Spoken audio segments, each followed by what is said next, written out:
Oh, and also you might all want to use the speaker view so you don't see everybody in the gallery view, which can be a lot for the brain. So on the top of the upper right-hand picture, if you hover over that, there'll be something that says speaker view. And if you click on it, you'll primarily see me, which might help your brain to focus. And it's something very important to be considering if you're doing things online a lot, is how the brain will be processing information. So thank you so much for being here. I've been thinking about what I wanted to teach this morning because I've done a whole host of these. And although I like to stick with some of the old faithful and useful techniques, I also like to add a bit of new. I want to start this morning with the Pommery Breath. Some of you may be familiar with it. It translates into English as humming bee. And the reason why is that we have something called nitric oxide in our body at large. And it does many, many things. And it's this helpful gas. And amongst things that it does, it serves as actually an antiviral. And so I recently discovered we have a high preponderance of it in the nose and sinus cavities, so that when we're breathing in, we might be able to quickly neutralize pathogens. And very interestingly, a GP friend of mine forwarded me an article that showed we increase the amount of nitric oxide in the sinus and nasal cavity 7 to 15-fold when we hum. And of course, this isn't some kind of promise that we're not going to get COVID-19 if we are susceptible to it and in contact with it, or any other respiratory infection, but it can't hurt. And Pommery's other value is that it elongates the exhalation, and the vibration within the system is supposed to, at a cellular level, kind of stir things up a little bit for change. So we're going to start with it for a few minutes, and traditionally it's very high pitched, like, but I find that sound personally jarring. So I'm going to do kind of a more low tone hum. Nobody can hear you but yourself. So you can do any kind of hum. You can do it like that, or you can do, which is very guttural, or, which is what you'll see from me. Now, classically, Pommery is meant to also be done with a hand position or a mudra, meant to reduce any kind of sensory input. You're welcome to do that. I'm just going to hum, but if you want to, it looks like this. You place your thumbs at that little divot on your ear, then you place one finger above your eyes, one below your nose, and one below your mouth. And that's what you do. So if you want to do that, again, nobody's going to see you, so don't worry about feeling silly. I welcome you to. Or if you want to be like me, just without that, go ahead. So let's have the eyes downcast or closed. But let's set up the energy system and the immune system by beginning with our humming.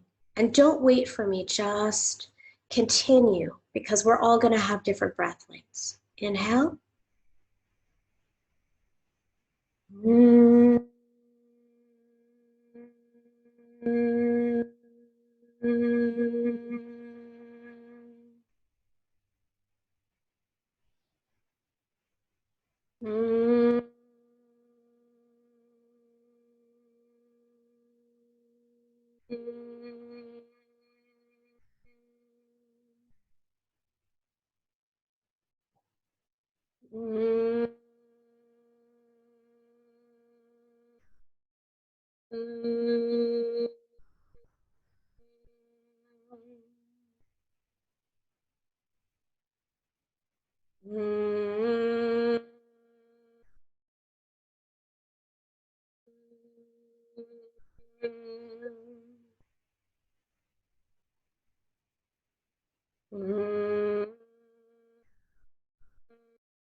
We'll do 3 more.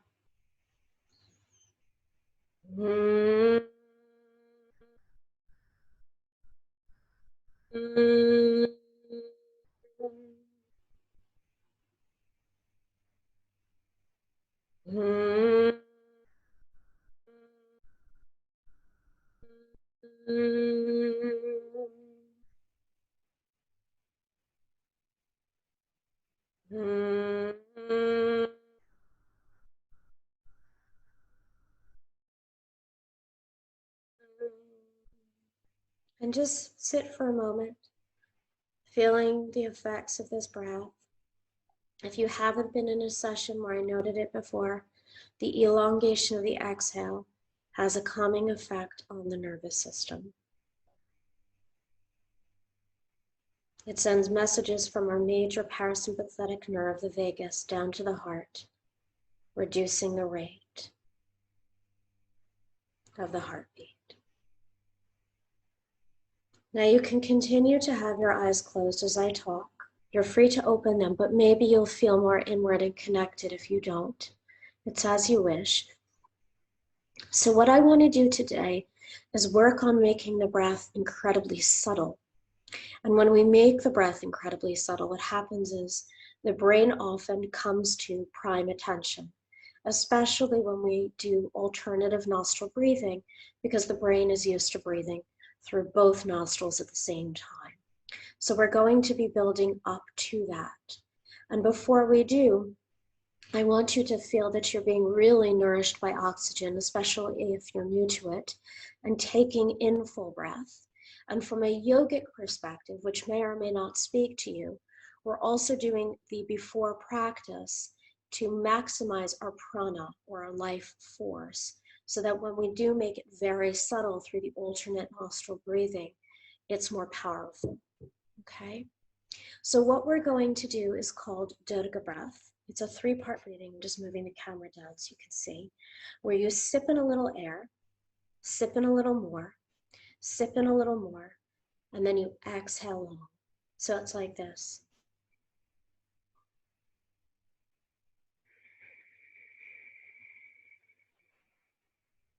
It's very important that when you do this, that you take in just a little air each time, because otherwise, if you're taking in more, by the time you get to your 3rd sip, you feel full and you tense up your shoulders and all of the muscles that connect to the apex of the lungs, called your accessory muscles, which you want to avoid. So you just sip a tiny bit, stop for a second, sip in a tiny bit more and a tiny bit more. And if you're finding that that's still causing you any kind of tension, then rather than continuing with 3, scale back to just 2, and then you exhale long. For those of you familiar with Ujjayi, which I'm actually not teaching today, you can do this breath with Ujjayi, and if not, you can do it with natural breathing. I'm going to cue you in 3 times, and then you're going to continue on your own. Sip in a little more, a little more, and exhale long. A little, a little, a little, exhale long. Sip in a little, a little, a little, exhale long. And one more time. Sip in a little, a little, a little, and exhale long. And now continue on your own. We're going to do this for about 5 minutes. I can't emphasize enough that you really don't want to pull the breath in. But the exhale breath is often longer because we are taking in slightly more air. the amount of air that we have in the lungs at a given time is called our tidal volume. So when the tidal volume is higher, the length of exhalation is often longer, so we have more to let out.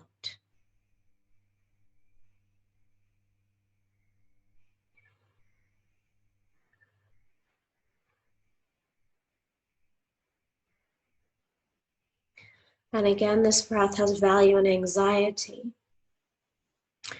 as it allows us to elongate the exhalation, but is often also used in grief, where we may cut off breathing actually into the chest region and brings life back there. So if you don't have to be grieving through the loss of a person in your life, you could be grieving something else that you feel you've lost during COVID-19 or before. So this breath is quite useful in that, but be gentle with yourself in practicing.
Take one more breath like this and then just settle.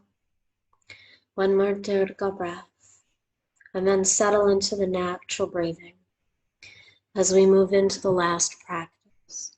And by the way, it can be very helpful to both engage in just one breathing practice for 20 minutes, or alternatively, to match together a few different practices with complementary physiological effects to really shift how the brain and the body are functioning.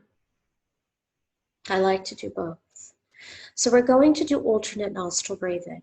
For those of you familiar with it, this will be very common to you. And for those of you not, it will probably be one of the more maybe complex breaths to get a handle on in the first instance, but it has great value.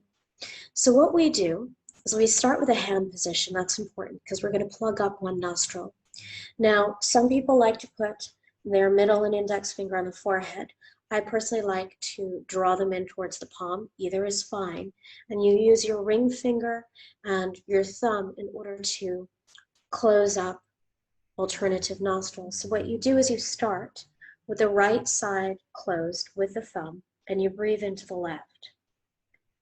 And then you take a moment, and then you breathe out of the right. Then you breathe into the right. You take a moment, and then you breathe out of the left. That's what it looks like. And that would be one round. In through the left, out through the right, in through the right, out through the left. Now, what we're going to be doing, if you're new to this practice, is a 1-2 ratio. So we'll start with inhaling for 2, exhaling for 4, inhaling for 2, exhaling for 4. For those of you, once we commence with me talking people through on 4 rounds that are familiar with it, you can do the 1-2 ratio, holding the breath in each time for the length of the inhale. So in other words, if you inhale for 2, you can hold the breath for 2 before you exhale through the alternate nostril. And that's what we'll do. And also, all of you can then, after I cue, move up to 3, 6, 4, 8, 5, 10, whatever feels good for you. So let's all begin now. Oh, and by the way, last thing, if you are congested, you can lift up the sinus cavity of the side that your nostril feels congested, or both, and you can practice like this. And if you just can't do it at all, then you can continue with Durga. So again, plug up the right nostril and let's all begin together. Inhaling, 1, 2, close. Exhaling right, 1, 2, 3, 4. Inhale, 1, 2, close. Exhale left, 1, 2, 3, 4. Inhale left, 1, 2, close. Exhale right, 1, 2, 3, 4. Inhale right, 1, 2, hold. Exhale left, 1, 2, 3, 4. Inhale, 1, 2, close.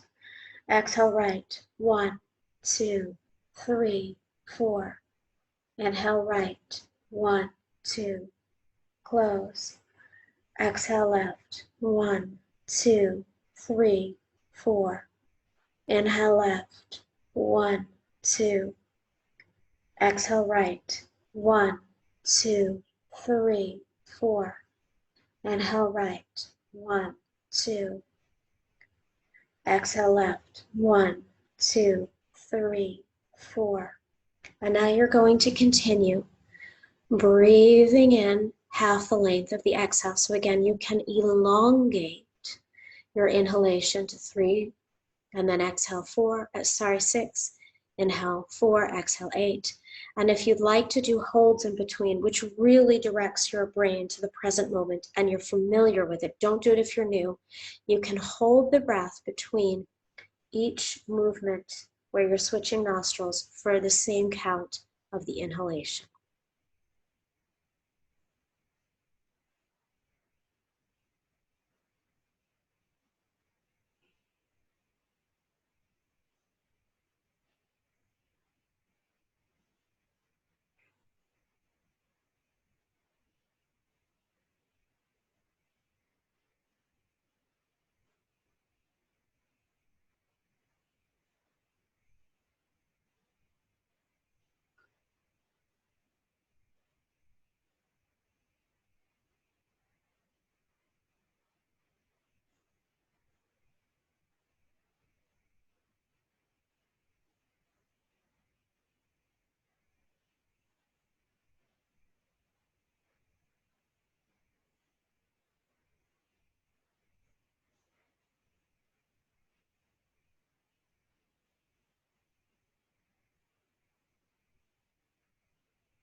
We're going to do 4 more full rounds. That means in through left, all the way to the other nostril back and out through left. And then release your hand down, but do not rush. 4 more full rounds.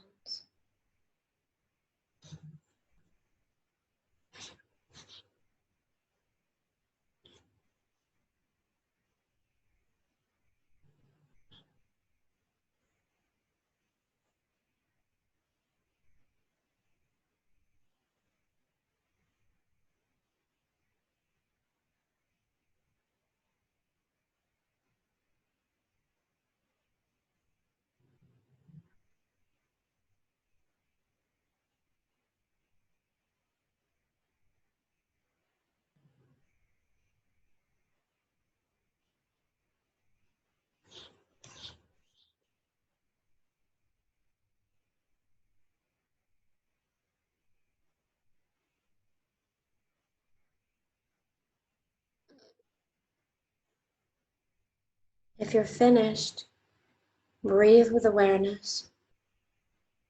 Try not to open your eyes. Use the power of the practice. For those of you not finished, don't rush. I just noticed some people were.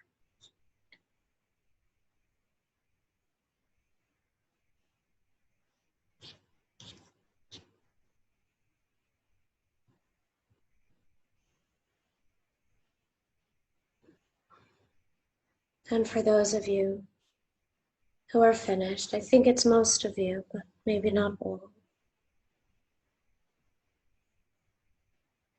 Just watch the breath as it is entering and exiting the nostrils. So we create these physiological changes, elongating the exhale, making the breath subtle, helping the mind to really be in the here and now. And that process gives us the ability to see through the thoughts, to have the stillness to just be with the breath and notice as thoughts arise, worries, fears, anxieties,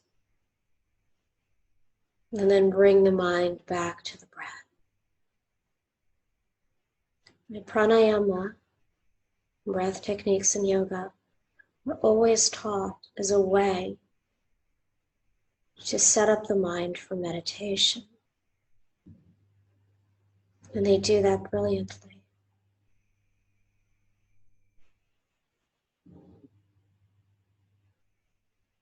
And it may be that your mind is still busy, but maybe just a little bit less busy.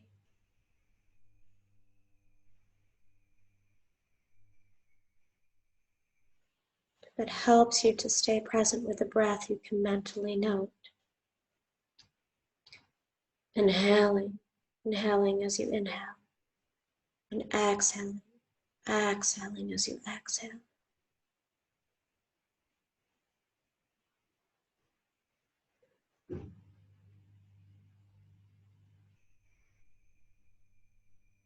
And you can note thinking when it happens as well, so you shine a lot of awareness on it.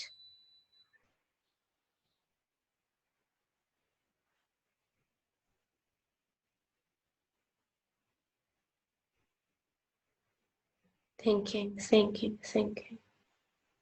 And then bringing mind just back to the subtle breath. The inhale, the feeling of the air entering the nostrils. The exhale as it goes out.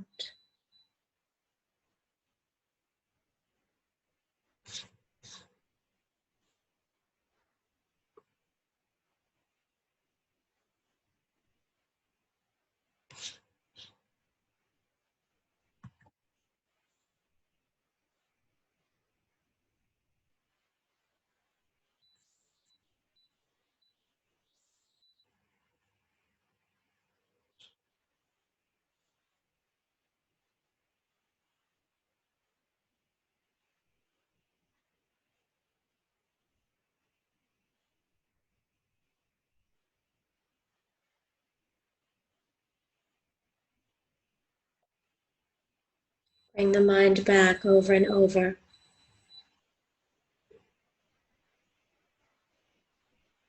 like it is a small child, and you understand it needs training, and you are patient because it doesn't know any better yet.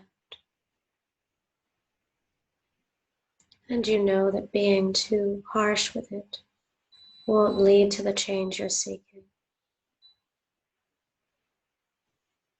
Continuing like this.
Inhaling, inhaling, exhaling, exhaling. Keeping a conscious awareness of the breath as your primary object. The breath does not proliferate, causing thinking and worry. Rather, it is there as a constant sustaining your life. Simple and subtle, it is always there to help you direct your attention and calm your mind.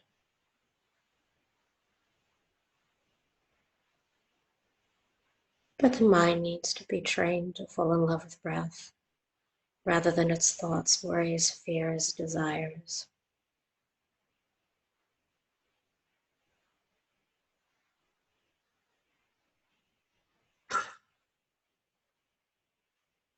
We're going to come out of the formal practice now. Take a moment before you open your eyes if you haven't already. And just commit yourself to trying to be aware of your thoughts rather than lost in them as much as you can.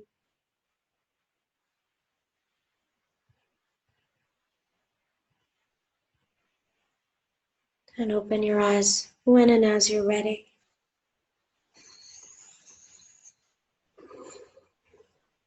Having now done these 2 and 3 hour retreats, I really feel the difference, and I want to have like another hour with you guys to go through the practice. I will do some more retreats, not this weekend, but I think in the week, not next weekend either, but the week after that. For any of you that would like to stay on and ask questions, I'm here. If you want to just practice meditation in the background as people are asking questions, you can also do that. And if you do want to do any more breath training with me this afternoon, a professional training around breath work and assessments, that's 3 to 6, and it's on the Minded website. Okay, here's a question. Oh, Jessica, hello. What practices do you recommend when someone feels overwhelmed as anxious as soon as they wake up and can't get out of bed? Starting the day feels daunting. Okay, so that's a real challenge when that happens. And it's not necessarily going to be breathing. That's the first thing that somebody can do if they're feeling that overwhelmed. What I would suggest instead is some movement. And maybe if it feels that overpowering, you can start with finger movements. And that might sound really strange to a lot of you, but this is the reason why. So you have on your cortex that takes in sensory information what we call this homunculus, which is like this human being kind of traced onto that somatosensory place. And the fingers take up more cortical real estate there and the lips than anything else. So when you move your fingers or even just rub your hands together, you're going to provide a lot of stimulation. So you can do that, Jessica. You can rub your lips or do that kind of like horse lip exercise that we see in singing. And then rub your feet a little bit, because that's another area that you have a host of sensory receptors on. And then you can start with lifting your arms up and back down, and try to stand up for something that almost everybody has to do when they get up in the morning, which is to go to the toilet. And in that journey, maybe you can do some of those breath of joy exercises that I know you're familiar with. Breath of joy, everybody, looks like this. Okay, so I hope you can see me. It's inhale, inhale, inhale, and then and you can do about 5 of those. And then if you're able, you can start to move into pranayama. But if that is all you can do in the morning because you're so overwhelmed, that's a start. My meditation teacher used to say, just do something you can. Okay. So next, what's the next question here? Oh, there's loads. Thank you, it was beautiful. Can you please write down the name of the first 2 breathing techniques? Okay, so the first breathing technique is actually spelled different ways depending upon where you read it. It's Pommery. Oh, I just wrote it privately to Pearl. Sorry about that. The first breathing technique is Pommery. And the second one was Dodoka, or 3-part breathing. Not three-party. That's what I was going to write. 3-part breathing. Okay. What else do we have here in terms of questions? You can actually speak as well. You could take yourself off mute. So hi, Heather, it was wonderful. You said something interesting about holding the breath during grief. Could you please talk a bit more about that? Okay, so I've been doing breath assessments now for about 13 years. And generally, most people with anxiety will have a very particular pattern where they're breathing into the chest and at a more rapid rate. But uniquely, I have seen with people with unresolved grief that there's almost a lack of movement in the chest. And that I'm not the only person to have observed this. It's almost like it's too painful to let the life in back into the heart. And what you generally see is this really, really subtle breathing into the belly that's almost not visible. And so what we need to do often with people where we see this breathing pattern is we don't want to engage them in upper chest breathing, which will have the effect, unfortunately, of further inducing anxiety, but rather filling up the lungs just a little bit more. And we do that through things like 3-part breathing that enhances the tidal volume. Okay, but you cannot teach somebody to do that, by the way, if you don't have additional skills. So I can give you the theory as I just did right now, but please do not work with somebody with grief using breath practices, especially that's showing that pattern, which means the grief is very intense, without further training, because the first edict of all health professions is first do no harm. The other questions? No more questions. Oh, my sister contracted the virus. What breath would you recommend? Oh, this is a common question that a lot of people are getting right now. If your sister is still at home and she's okay, she can do slow breathing. I'm really reticent to provide medical advice because just legally I shouldn't be doing that. But your sister should know, as should the clinicians if she's working with anybody, that she needs to maintain her peak expiratory flow so that the alveoli don't collapse more, which is something that happens with a virus, and she can talk to them about breath practices that would do that. I'd love to say more, but I just think that it's not appropriate for me to do that. Do you sip the breath in Dodoka? Is that through the nose or mouth? Sip it in through the nose, ideally. What breath would you recommend riding the contractions of childbirth? That's not my area. Anything to do with childbirth or pregnancy is beyond my knowledge base. I do know that Francois Freeman, who owns Birthlight and created it, teaches golden thread breathing. That's a big thing for her, and you can look it up. But that is not my area of expertise. but you can look up golden thread breathing. Are there any other questions? Any voices that want to be heard? Patricia, go ahead. You can take yourself out. Let me take you off mute. Thank you. Good morning, Heather. Thank you very much for these sessions. They're amazing. Thank you. Sure. My question is about Kapalabhati Breath. We obviously didn't do that today, but Yeah. I've seen in different texts that we do it with the mouth open and then sometimes with the mouth closed. And I just wondered which is the correct way, or which does it matter? I don't think there's a correct or incorrect way. I am partial to doing it out through the nose, and generally doing most techniques like that, you're going to have slightly more control. If you do it through the mouth, there is the potential that you're getting more air actually out, but that's not really what Kapalabhati is about, by the way. It's not about getting air out, even though people often think that's what you're doing. And yes, you might be expelling debris from the lungs, but its value is in other physiological changes that take place as a result of the practice. So I wouldn't say one is right or wrong, but I would say that I would stick with the greater respiratory control that exists through breathing out through the nose. The importance of nostril breathing is primarily an inhalation, and there it really matters, because when you inhale through the nose, you have the hairs that pick up the pathogens and also the nitric oxide. The exhale through the nose is less important, but still, again, you have more respiratory control. Brilliant. Thank you very much. Thank you.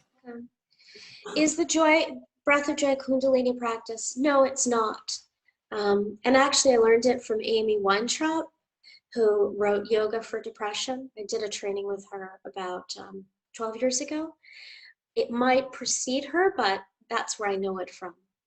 And it's a lifting practice, but not too lifting. And I find it very useful for people in the morning that can't get out of bed. But again, if you can't get out of bed, it's hard to do it, which is why it's useful to do it to your walk to the loo, because our bodies just naturally have to use the toilet in the morning. Are there any other questions? You've been writing lots of comments. Oh, here's one more. Let's see. What was the gas you mentioned at the beginning? Oh, somebody else answered that. It's nitric oxide. Nitric oxide also serves as a vasodilator. That means it dilates blood vessels. And it is associated, therefore, with a greater amount of overall rest in the cardiovascular system, or we would say as well with parasympathetic response. And it also plays a role in impacting genetic expression in a positive way, first and foremost. 3 more questions. Are you just Heather Mason on YouTube? Oh no, I'm not Heather Mason on YouTube. I'm the Minded Institute. I'm the company name. I think there's this really famous Heather Mason who's a fictitious character in a video game. So I don't want to have to compete with her on YouTube. She's very famous. Okay. I do yoga in bed every morning as I get up too overwhelmed. Yeah, great. Do what you can. Do what you can, and you build from there. I find the same thing with work sometimes, like, oh God, there's so much. How do I begin? And I just think, okay, I'll do the thing that feels like it's the least resistance for me right now. And then you start to get into the flow. Is there anything else before I log off? No? Okay. Thank you so much. When would you guys like that I do this again? Because I'm trying to figure out how often to do it. I'm really curious. I've been speaking to my team about it. It'd be good to know how often, and also soon, soon, but I need something more specific. And also, what times every morning? You guys want me to do it every morning? Would you show up? Would you be here with me if I did it every morning, or would I end up alone? You would be here with me every morning. 3 times a week, most mornings. Okay, I'll consider this. Maybe 8 a.m. is good. I think 8 a.m. is an ideal time. Yeah, because it sets up the day. I was doing the evening sessions, and the internet goes out at that time because everybody on my block is using it. Okay, three times a week at 8 a.m. Okay, I'll take that. So I'll start setting it up 3 times a week at 8 a.m. Okay, everybody. Well, it's time for me to do some prep. I'm teaching tomorrow trauma sensitive skills for yoga. That course is completely full, and I'm just finishing off the presentation. So I've got to go and do that for tomorrow. Hopefully I'll see. Oh, Nicola, you have a question. I'll answer that before I log off. I see that you've raised your hand, and then I will need to log off to do that. Nicola? Hello? Hi, can you hear me? Yeah, I can. Sorry, that was just a mistake, Heather. I was trying to put a comment in. You asked about how often I was going to say once a week for these sessions. Okay. Would be lovely. So sorry, I made a mistake. No problem. Okay. But they've been great. Thank you. Thank you. And then I have Anushka. Did you mean to raise your hand, Anushka? Otherwise, yeah, I will go. Anushka, did you mean to raise your hand? All right. It sounds like her Wi-Fi might not be great. Okay, everybody. Have a lovely day. Namaste. Take good care.